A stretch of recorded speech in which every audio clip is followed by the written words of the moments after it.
Baik, bismillahirrahmanirrahim. Assalamualaikum warahmatullahi wabarakatuh. Alhamdulillahirrabbilalamin. Wassalatu wassalamu ala nabiyyina Muhammadin wa ala alihi wa sahbihi ajma'in. Amma ba'd. Jumpa lagi dengan saya teman-teman sekalian. Kali ini saya akan bercerita tentang tempat-tempat bersejarah dan tempat-tempat tujuan wisata di sekitar Masjidil Haram dan kota Mekah ya. Ke depan saya akan bercerita tentang tempat-tempat bersejarah dan tempat wisata di Taif, Jeddah, kemudian di Madinah ya. Oh ya teman-teman, dukung channel ini dengan cara menekan subscribe, tombol like, dan tombol loncengnya untuk mendapatkan informasi terakhir dari channel ini. Terima kasih teman-teman ya.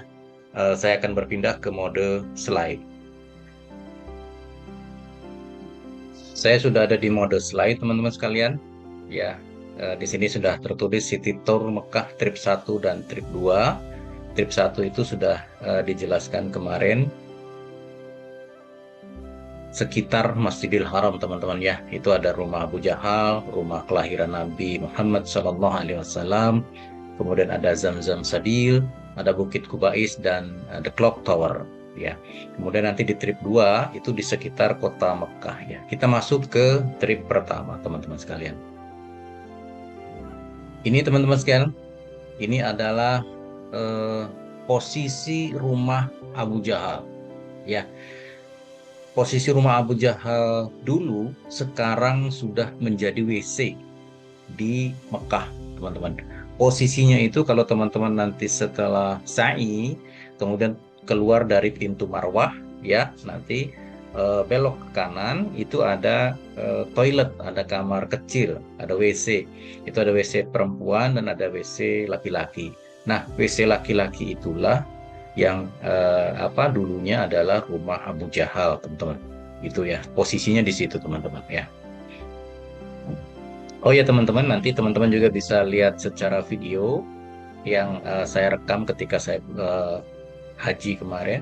Linknya saya sertakan di deskripsi teman-teman ya. Baik, selanjutnya.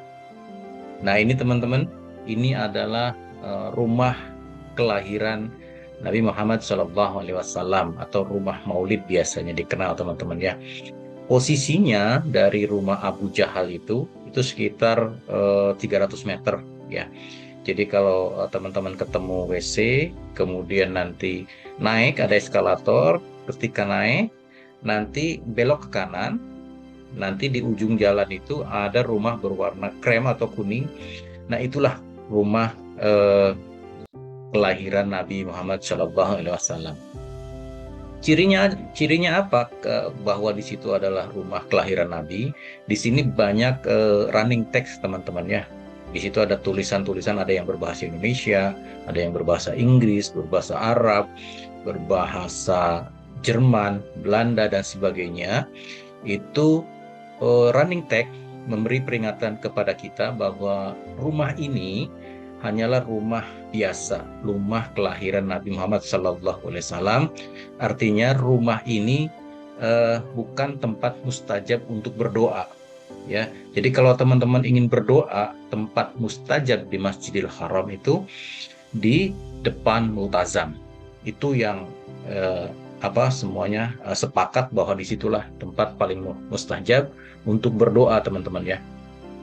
Selain itu ada tempat-tempat lainnya teman-teman, ada Bukit Sofa dan Bukit Marwah ya. Disitulah kita berdoa dan itu dua tempat itu juga tempat yang mustajab.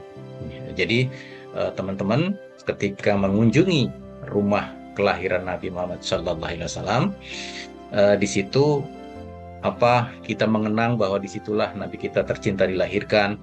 Tapi di situ bukan tempat untuk berdoa ya teman-teman ya. Baik, selanjutnya.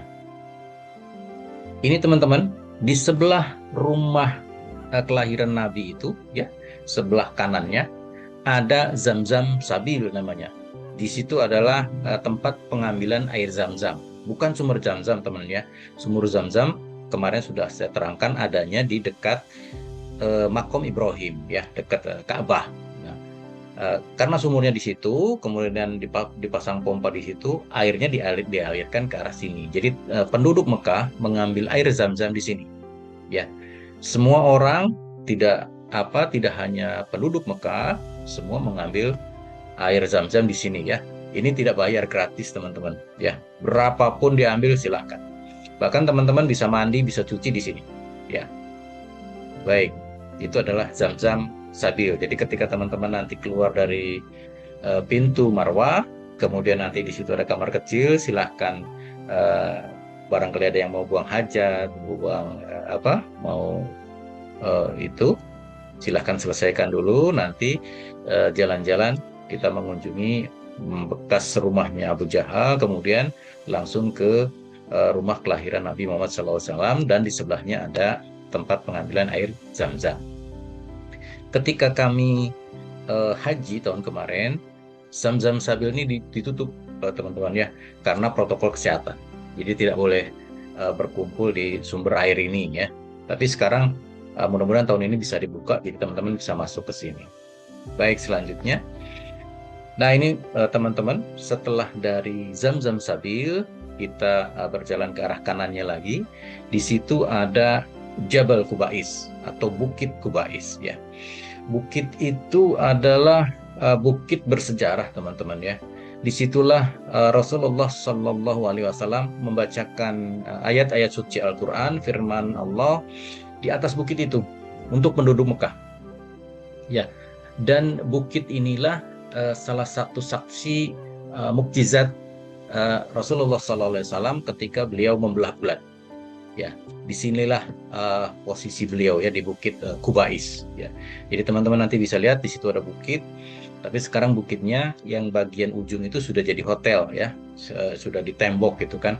Itu untuk mengamankan sebenarnya. Dulu sebelum ada pembangunan hotel, banyak warga sering naik ke situ ya, naik ke situ, kemudian diambil batunya katanya untuk berkah ya. Itu tidak boleh ya, itu syirik nantinya ya teman-teman. Jadi sengaja itu ditutup. Ini hanya mengenang saja bahwa bukit itu adalah bukit yang bersejarah ya. Ada satu riwayat bahwa bukit ini adalah salah satu bukit yang pertama kali diciptakan Allah ya. Tapi ada pendapat lain bahwa hadisnya itu adalah dhaif. Tapi terlepas dari itu, bukit ini memang bukit yang bersejarah, mempunyai nilai sejarah ya. Baik, selanjutnya, nah ini teman-teman ya, ketika teman-teman sudah dari Bukit Kubais, kemudian melanjutkan perjalanan ke arah kanan ya, nanti di sini ketemu dengan the clock tower ya, menara jam, menara paling tinggi di Mekah. Posisinya ada di depan pintu utama Mekah ya, pintu King Abdul Aziz.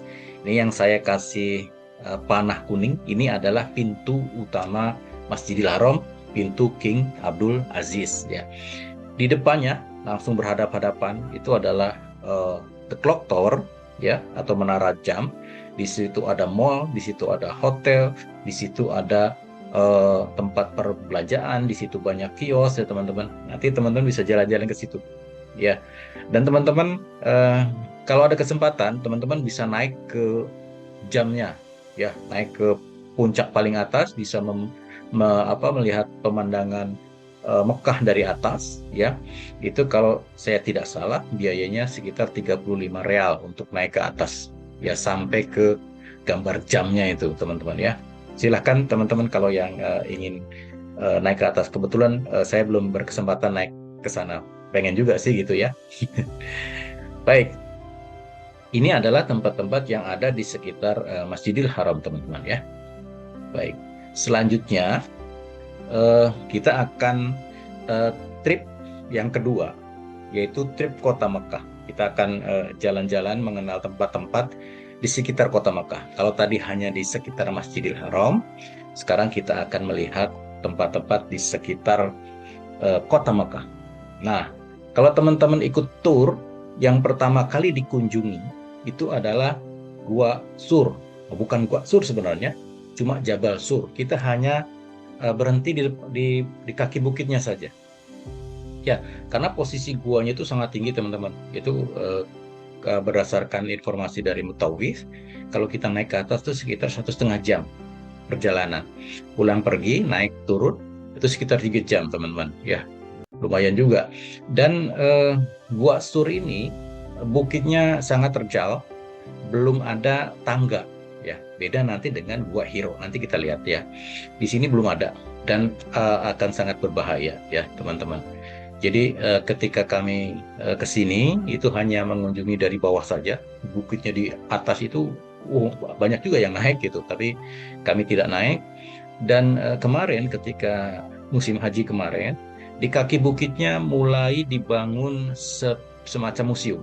Ya, mudah-mudahan nanti kalau teman-teman bisa hadir berangkat haji ke sana, museumnya udah jadi. Ya, museumnya jadi di kaki bukit Sur ya. Gua Surnya di atas, ini bukitnya Bukit Sur ya, atau Jabal Sur.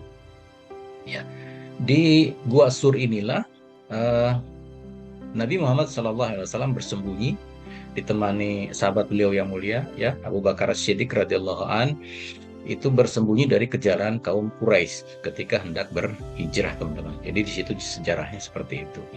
Kalau teman-teman mau naik, Pak, saya pengen naik, pengen tahu katanya. Nah, kalau naik itu di waktu yang tersendiri. Ya biasanya nanti diantar sama mutawif. Teman-teman jangan naik sendiri ya, nanti nyasar. Ya, naik sana nanti temani sama mutawif. Itu nanti perkiraan 1,5 jam biasanya pada asar ke sana ya. Mutawif menawarkan siapa yang mau ke sana nanti pada asar naik ke atas, nanti di atas bisa maghrib, isya, kemudian malam turun. Kalau siang panasnya luar biasa teman-teman ya. Baik, selanjutnya ya, kemudian yang selanjutnya ini adalah Gua Hira teman-teman ya.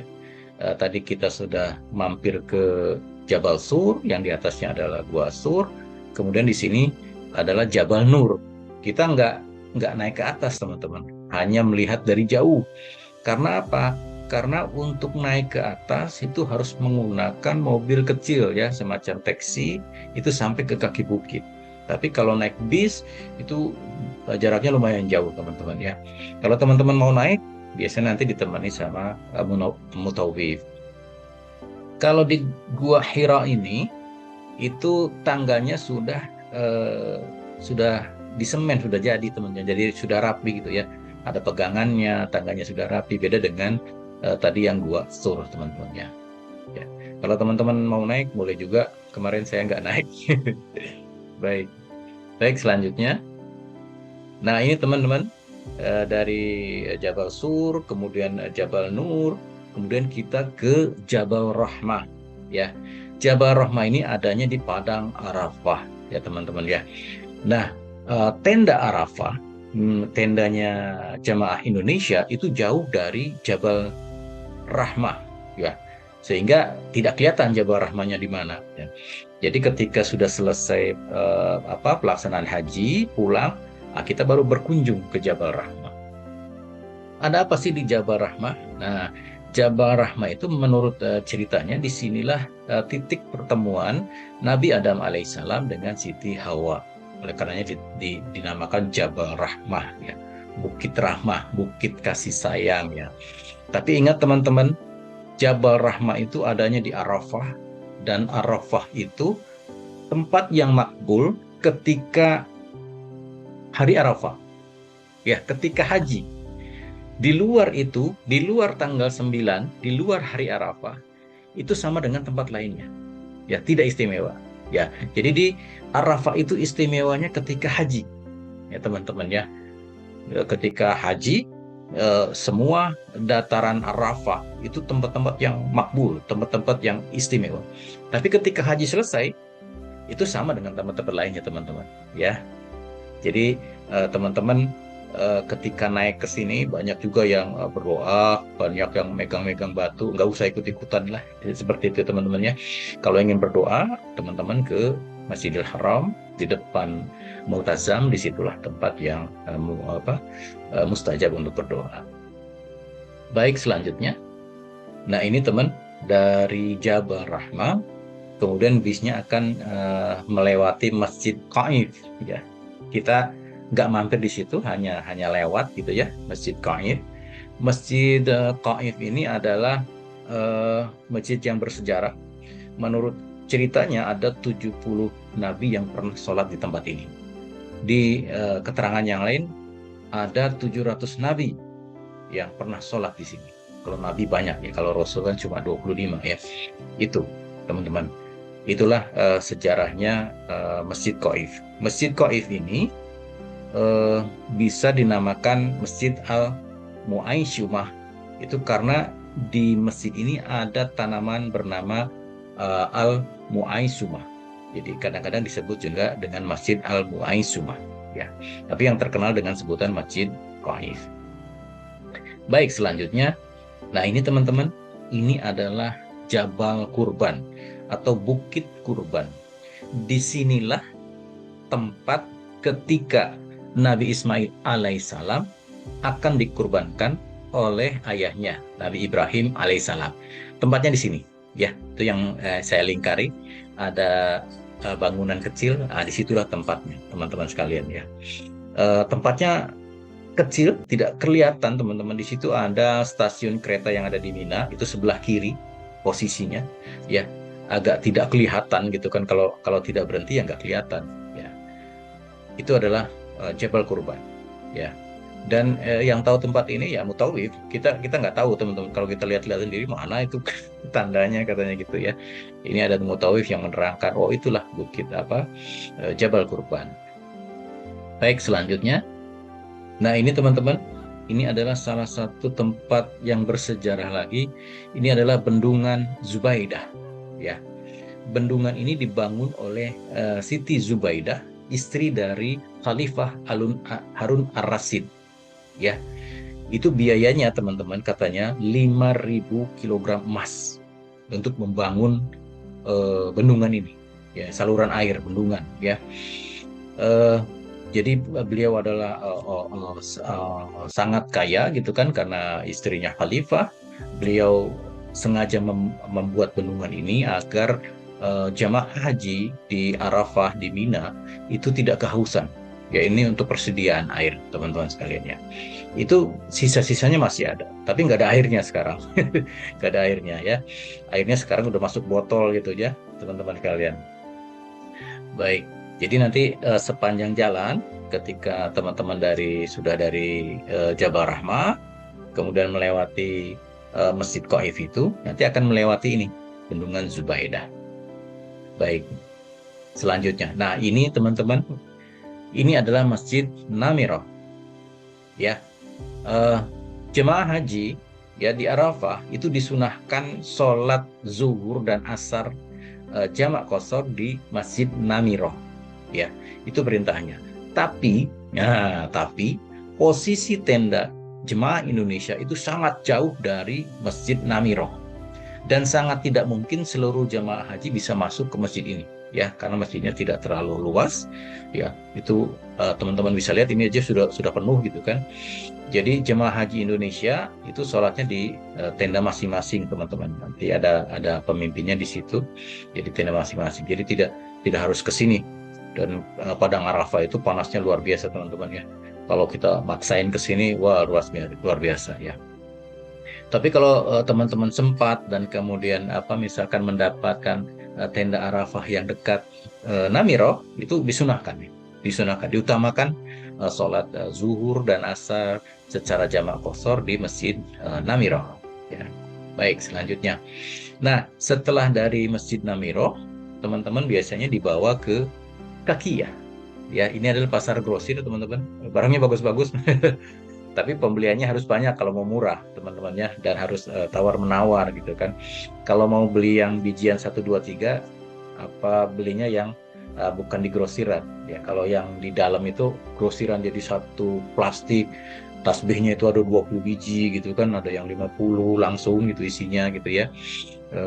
Itu kalau belinya yang banyak seperti itu ya jatuhnya agak murah, tapi teman-teman harus bisa nawar gitu ya. Kalau menurut saya yang pernah saya alami, di sini masih lebih mahal daripada teman-teman nanti belanja di kaki lima ya. Saya lebih senang belanja di kaki lima soalnya. Baik teman-teman, tapi kalau teman-teman mau belanja boleh juga ya. Baik, selanjutnya. Nah, ini teman-teman, setelah belanja, setelah jalan-jalan, untuk teman-teman yang ingin umroh sunnah katanya umroh berikutnya itu bisa mengambil mikot di Masjid Aisyah di Tanim. Ya, ini adalah tempat mikot yang paling dekat dengan Masjidil Haram. Ya, kalau naik taksi itu paling 10 real ya. Kalau dari hotel, terus dari hotel ke Tanim, dari Tanim ke Masjidil Haram itu 10 real, 10 real berarti 20 real ya pulang pergi. Tapi bisnya itu bisa kita arahkan ke sana, misalkan Pak supir, saya minta saya mau ngambil mikot di Tanim. Nanti dari pasar grosir Kakiyah itu mampir ke sini, silahkan ganti ihromnya, ya, niat umroh, kemudian jalan kembali ke hotel, ya. Nanti dari hotel teman-teman sekalian bisa melakukan umroh sendiri langsung ke Masjidil Haram, ya. Bisa nanti langsung tawaf, kemudian syai, kemudian tahallul. Begitu. Nah, itu teman-teman, itu adalah tempat-tempat di sekitar Masjidil Haram dan di sekitar kota Mekah. Ya, kalau yang di sekitar Masjidil Haram teman-teman bisa lakukan sendiri, ya. Alangkah baiknya teman-teman ditemani oleh yang sudah berpengalaman, yang sudah tahu sejarah, jadi sambil jalan masih bisa bercerita teman-teman, ya. Kalau nggak ada yang bercerita, cuma lihat-lihat gitu doang kan, nggak ada girohnya, nggak ada gitu, rasanya seperti apa, nggak ada, ya. Kalau ada yang bercerita kan ini adalah rumah kelahiran Nabi, kemudian di situ ada rumah Abu Jahal. Teman-teman bisa bayangkan bahwa Abu Jahal itu rumahnya tidak jauh dari rumah Nabi, ya. Tapi beliau sangat memusuhi Rasulullah Shallallahu Alaihi Wasallam. Ya, karena apa? Karena akidah, teman-teman sekalian, ya. Nanti Mutawri itu bisa bercerita. Kemudian Bukit Kubais berikutnya nanti akan bercerita juga. Nanti ke The Clock Tower itu akan dituntun juga oleh Mutawri, bahwa Clock Tower itu ada tulisannya di atas bahwa tempat ini, The Clock Tower itu, seluruh penghasilan dari The Clock Tower itu, ya, menara jam itu, ada hotel di situ, ada swalaya di situ, semuanya dihibahkan untuk pembangunan, untuk pemeliharaan dua tempat suci, yaitu Masjidil Haram dan Masjid Nabawi. Jadi semuanya. Jadi kalau teman-teman nginap di Menara Jam di hotelnya gitu, ya, penghasilannya itu untuk Masjidil Haram dan Masjid Nabawi. Jadi di Masjidil Haram dan Masjid Nabawi itu tidak ada canceling, teman-teman, ya. Semuanya ditanggung oleh penghasilan dari The Clock Tower itu. Semuanya dihibahkan. Masya Allah, luar biasa. Jadi itu teman-teman, ya, pahalanya nggak pernah putus dan sangat luar biasa. Itu saja sementara dari saya. Ke depan nanti saya akan bercerita tentang tur lainnya. Ada tur Taif dan tur Jeddah, kemudian tur Madinah. Ya, baik teman-teman. Sampai ketemu lagi. Assalamualaikum warahmatullahi wabarakatuh.